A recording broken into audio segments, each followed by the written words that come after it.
Entonces, dentro de la comunidad de personas que se dedicaban a hacer observaciones desde lo que hoy entendemos como más científico, los filósofos, los naturalistas, uno de los primeros que deja registro de esta observación de que tiene que haber machos y hembras para la reproducción es el filósofo griego Teofrasto, que vivió entre los siglos 3 y 4 a.C. Él en sus notas observa que debe haber un macho y una hembra que deben copular para que se produzca, para que la hembra pueda parir un nuevo individuo o gestar. Y respecto de la herencia propiamente dicha, las primeras ideas que aparecieron también, elaboradas y que prevalecieron durante muchísimos años en la historia, también vienen de los antiguos griegos de los siglos 4-5, Hipócrates, y luego de Aristóteles, que discutió con Hipócrates porque no estuvo de acuerdo con su primera hipótesis, y prevalecieron durante casi 2000 años esas ideas. ¿Qué decía Hipócrates? Hipócrates pensaba que se generaban, cada ser humano o cada individuo generaba semillas de carne.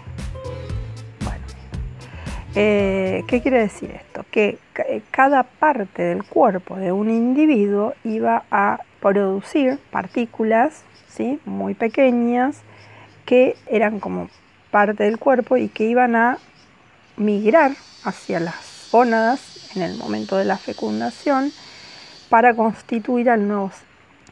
Esa era la primera idea que se planteó desde un lugar de saber, de estudio.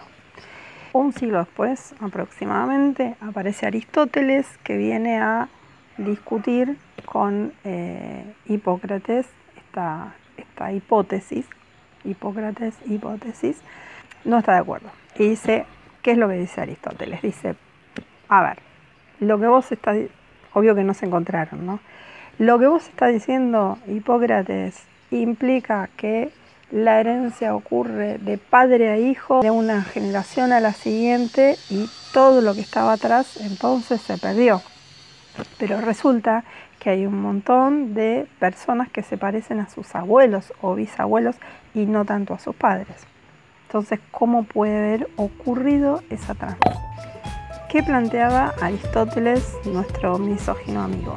Planteaba que había un fluido seminal masculino y un fluido seminal femenino. El masculino, semen, ya saben. El femenino, la menstruación, ¿sí? Aristóteles creía que la menstruación era un fluido seminal, es decir, que iba a formar parte. Seminal tiene el mismo origen que semilla. Iba a formar parte del nuevo individuo. El embrión era como una especie de coagulación que se producía cuando se mezclaban esos dos fluidos. Y como por supuesto el femenino tenía que ser pasivo y amorfo, nuestro misógino amigo proponía que el fluido seminal masculino lo que iba a hacer era darle potencia y dinamismo. Como ustedes saben, Aristóteles fue un gran mimado de la Iglesia Católica, así que sus ideas permanecieron casi indiscutidas durante unos 2000 años. Sigo teniendo mi mariposa hermosa cerquita de mi pañuelo.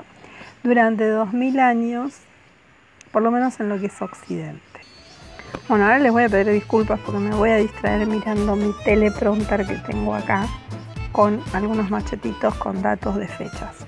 Sobre mediados finales del siglo XVII se empiezan a inventar los primeros instrumentos ópticos, y estos avances tecnológicos, como suele ocurrir en la historia de la humanidad, aceleran determinados conocimientos científicos, generan cambios en los métodos de estudio y generan la posibilidad de realizar nuevas hipótesis, de descubrir, de hacer nuevas observaciones.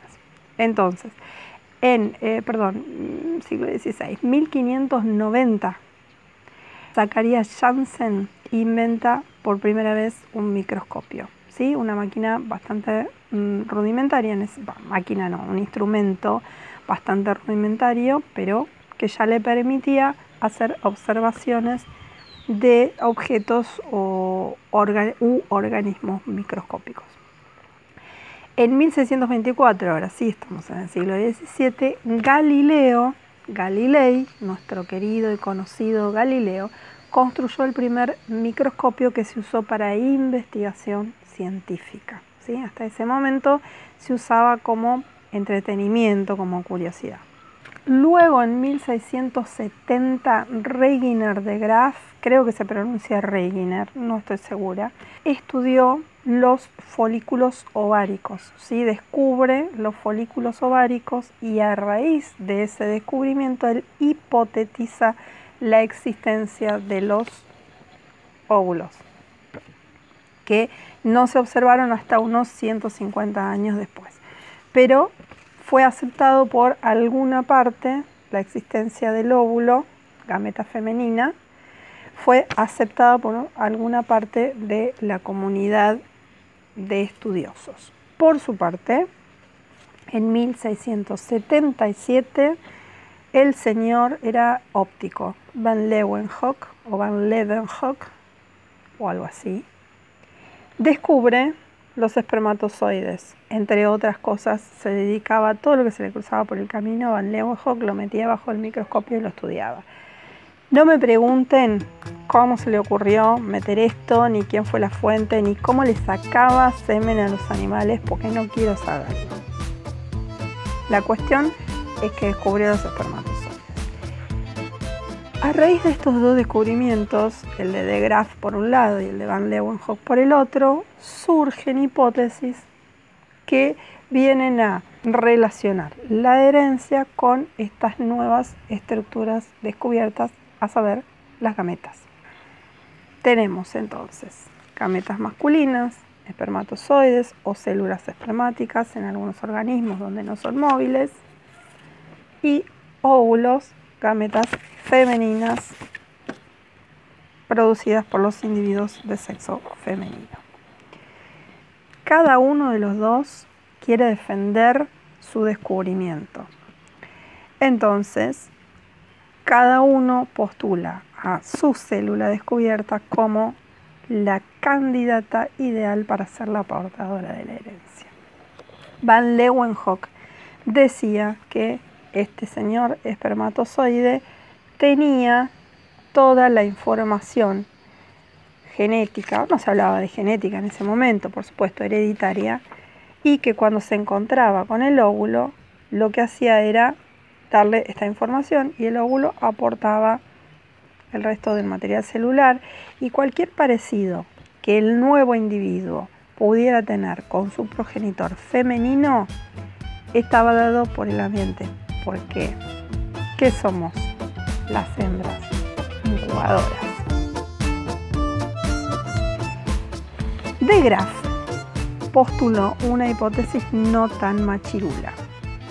De Graaf, defendiendo a su célula hipotetizada en ese caso, porque todavía no estaba observado el óvulo, lo que postuló es que era el óvulo quien portaba toda la información hereditaria, es decir, que era aportada por la madre, guaita las toscas con De Graaf, y que el espermatozoide lo único que hacía era activarlo. En el momento de la fecundación, al encontrarse, lo que hacía era activarlo. A los seguidores de Van Leeuwenhoek los llamaban animalculistas o espermistas, porque ellos creían que en cada espermatozoide había un animálculo. Van a ver esta imagen que, si yo la pongo, creo que YouTube me la va a sacar, pero si la muestro así no pasa nada, porque había un hombrecito, un homúnculo adentro de cada espermatozoide, y adentro de cada hombrecito había espermatozoides, y adentro de esos espermatozoides había hombrecitos, y adentro de cada de esos hombrecitos había un espermatozoide más chiquitito, y adentro de esos espermatozoides había hombrecitos cada vez más chiquititos, más chiquititos. Lo mismo, pero al revés, creían los ovistas, los que creían que era el óvulo el que portaba toda la información. Adentro del óvulo había mujercitas, no, había personitas, esas personitas, algunas tenían abuelitos, que a su vez eran más chiquititos y que tenían personitas más chiquititas y así. Llegaron a postular que Evita tenía a toda la humanidad nacida por nacer, hasta 200 millones de generaciones. 200 millones de generaciones de humanidad nacida y por nacer.